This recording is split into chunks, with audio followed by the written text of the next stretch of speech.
Another website that I use that is also, you can access it through a website or you can also access it through an application through the iPad, is called Zearn.org. And Zearn is directly related to the math curriculum that we have implemented in my school district, and it is a completely free curriculum. It's called Engage New York. And we are just implementing it this year. And one of the things that can go along with it is Zearn. And with the curriculum being completely free, Zearn is also completely free as well. So all of that is accessible online. The Engage New York curriculum and then the Zearn curriculum or the Zearn website. You do have to set up a classroom account, again, completely free. And what I have right here is a student account that I've made for myself.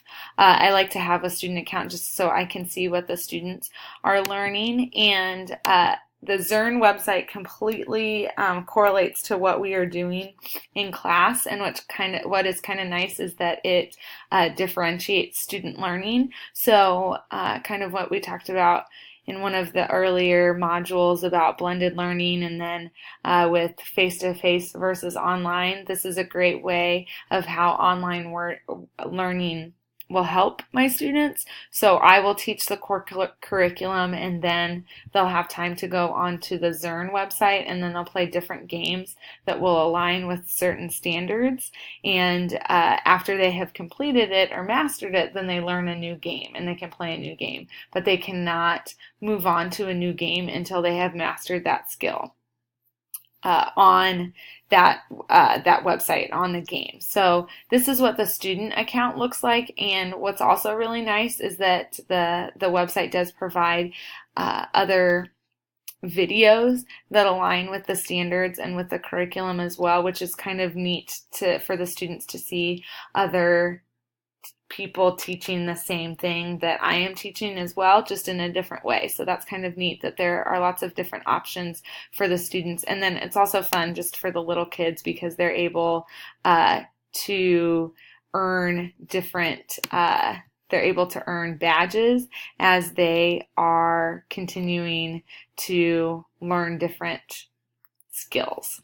And it looks like this isn't popping up, but it has different badges. So as you complete a game, then you are able to earn a badge, and then it does say the standard that you're working on. So the next game that I will work on once I master this skill is making and breaking the numbers 2 through 5, which is composing and decomposing numbers. So that's just a different way for you to see that. Then there is the teacher website. So this is what the teacher website looks like, and it also it has different models that you can follow, which has been really nice when implementing the new curriculum. And then it also has the 6 different modules, and then it also has some extra material that can help with that as well. If I go to the progress of my students, I am able to look at my students and to see how they're doing and how they're mastering some skills. So I'm able to see that some of my students are doing that they're at a much faster pace than some of my other students, which helps me differentiate my learning and my teaching for my students. So this technology resource is definitely a huge tool, and it helps my students a lot with just giving them that extra support and differentiating with what they need. And I'm able to meet those needs based on what they know through my informal assessments in class, but then also through the Zearn website as well. So it is a great resource, and it does go up to 5th grade, which is really nice to help meet the needs of all the students.